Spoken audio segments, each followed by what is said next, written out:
Welcome to Good News in the Garden State for October 18th, 2019. And we really do have good news this week, as Bishop Stokes announces his return to his normal schedule beginning next week, following his recovery from his recent heart attack. Announcing his return in his weekly message, the bishop pays tribute to healthcare professionals as we celebrate the feast of St. Luke, evangelist and physician. In his ministry, the bishop says, "I've spent countless hours in hospitals and have had frequent opportunity to witness the dedication and commitment of medical professionals.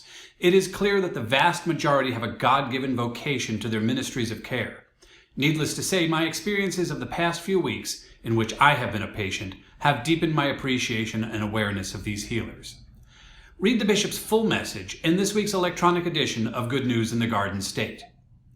In other news around the diocese, all clergy are asked to attend this year's Clergy Conference, November 11 to 13 in Galloway. Preaching for Transformation, Personal, Pastoral, and Prophetic, will feature Fleming Rutledge, internationally acclaimed preacher and scholar.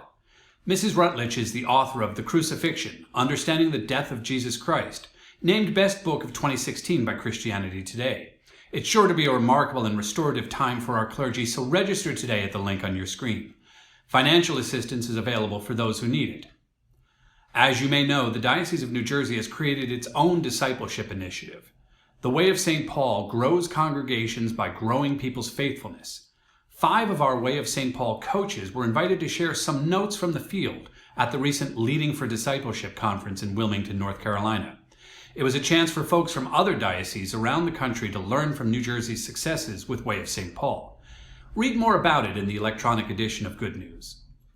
Vestries, the lay leadership of our individual congregations, are critical to the smooth function of our churches.